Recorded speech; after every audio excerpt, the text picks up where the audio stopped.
I have a question. Of course.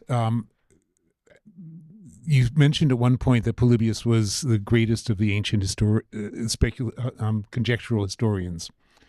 And so I asked myself, while I heard that, who are the others? And I don't think that there are any. I have no doubt that modern conjectural history goes back to rhetorical roots. I also have no doubt that in antiquity, history was intimately connected to rhetoric, but I don't see conjectural history within history. I see it in the ancient world. I see it in rhetoric. I see it in satire, in Lucian. Yeah. I see it in philosophy, in Democritus or in Epicurus. In Aristotle. In Aristotle.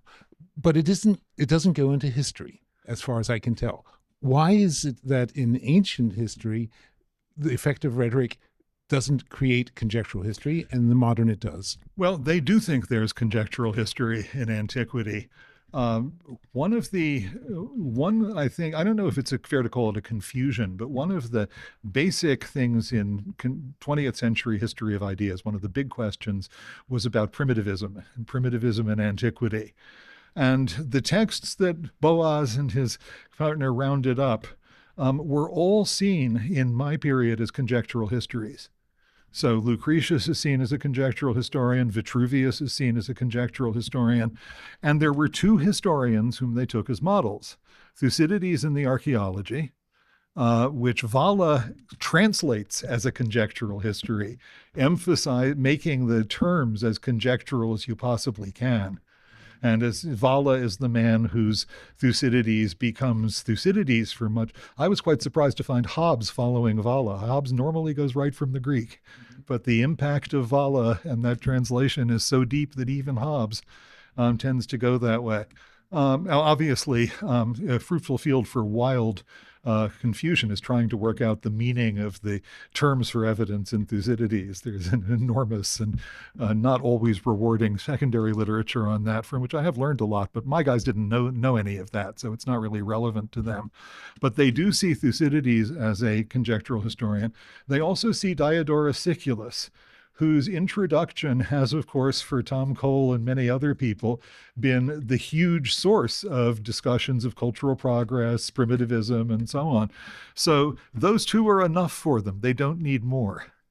And but I don't think most of them want more, because most of them don't want to put conjecture into history. That's what makes Acosta so remarkable, because he's actually trying to pull off a wedding of these two very different kinds of rhetorical approach to the past.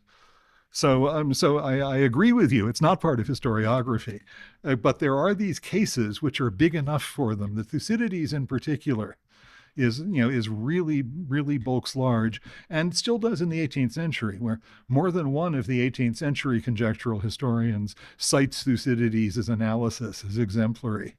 So, so in that sense, I think, it's there. My favorite place for it, if you really want to know where to find out about conjectural history, the great account of stadial development, which is a fragment, is, among other places, in Varro on farming, a book that every gentleman read.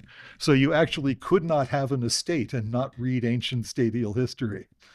I think that I hear you, and I don't disagree with you, which is a rare event in our 50 years of loving friendship. But I do think that for them, what fascinates me is the way they put these texts together. Because they don't cite one, they'll always cite two or three, and they clearly see them as if there's a kind of integral connection to them. And I think they see them as trying to use conjectural evidence to go back to the past. And that's the thing that brings them together.